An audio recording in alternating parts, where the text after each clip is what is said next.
พี่น้องบอยสิริไส้พาลูกๆไปรายการคุยแซบโซโอ้ยลูกแตกงะนอกจากผ้าน้องเพชรน้องพ้อยไปแล้วผ้าพระเอกน้อยน้องกาฟิวพระโอรสน้อย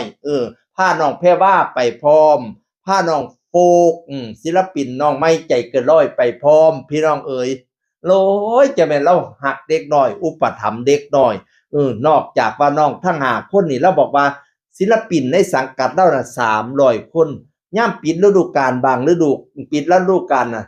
ศิลปิน50 คนไม่กลับบ้านประมาณ50 คนไม่กลับบ้านถามว่าเป็นอย่างคือบ๊อบกลับบ้านล่ะลูกเขาบอกว่าเขาไม่มีบ้านพะนะว่าแล้วก็เลี้ยงไว้ให้อยู่น้ำกันนั่นล่ะปิดฤดูกาลก็ได้ก็กินก็นอนน้ำกันนั่นล่ะโอ้ยแล้วดิตนชาติให้บ่มีบ้านเล่าอุปถัมภ์ธรรมเขาพี่น้อง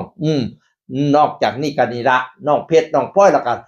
3 คนนี่ละพ่อแม่เขามาฝากไว้พะนะว่าน่ะพระเอกกาฟิวน้องกาฟิวตั้งแต่กี่มาแต่น้อยๆเนาะเดี๋ยวนี้เป็นบ่าวน้อยแล้วพี่น้องเขาก็เจ้าให้โซ่ล่ำขอนแก่นโอ้ยเสียงดีบักหลาครับเพลงอีพอคอยเอ่ยพระโอรสกาฟิว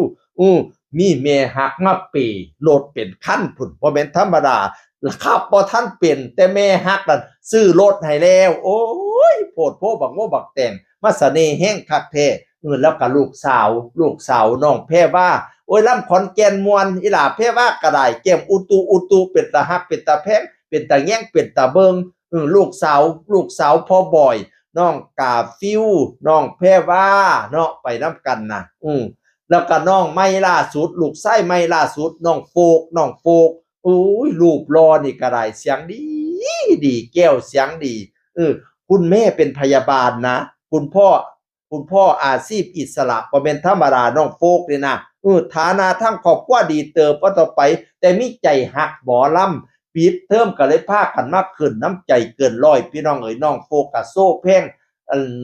ดอกสะแบงแท่งใจของบอยสิริไส้พี่น้องอุ้ยเสียงดีแก้วเสียงดีให้แต่ละคนน่ะเป็นตาอ่อนซ้อนใส่สุดเพชรเป็นตาฮักเป็นตาแพงเป็นตาแง่งเป็นตาเบิงตอนใส่สุดเพชรเนาะน้องโฟกใส่สุดเพชรแล้วบ่แม่นเราก็บ่ทันได้ใส่หลายเที่ยแท้เนาะบ่แม่นเที่ยแรกซ้ำติแต่ว่าน้องกาฟิวน้องแพรว่านั่นได้ใส่ดูอยู่น้องโฟกนี่มาที่หลังหมู่เนาะเราก็ดูการแต่งองค์ทรงเคียงให้อย่างดีโอ้ยสมกับเป็นพ่ออยู่คุณพ่อลูกดก ปานใดเราสิมีพ่อเป็นของเจ้าของมื้อนี้มาเว้าเรื่องบ่อยสิได้ใส่พาลูกๆไปรายการคุยแซ่บโซประกอบไปด้วยลูกกาฟิวพระโอรสกาฟิวน้องแพรวาใจเกินร้อยน้องโฟกหมอลำใจเกินร้อยนี่แหละคือต้นกล้าใหม่ทางหมอลำเราที่จะเติบโตเป็นต้นไม้ที่แข็งแรงในเผ่าพันธุ์หมอลำเราพี่น้องเอ๋ยให้พากันรักษาศิลปะวัฒนธรรมอีสานบ้านเฮาไว้เด้อสืบห้อยตาว่าห้อยปูไว้บ่ให้ทิ่มบ่ให้สูญบักหลาครับแป้นอีปอกข่อยเอ่ยฮีดบ่ให้หมองข้องบ่ให้เสาสิมมาบ่ให้เก่าฮีดแต่กกข้องแต่เข้าซุมผู้เฒ่าเฮานั่นให้รักษาคำแพงอีปอกคำแพงอีแม่เอ่ยเสียงอื่นคนเก่ามาเว้าสู่ฟังสวัสดีครับสวัสดีครั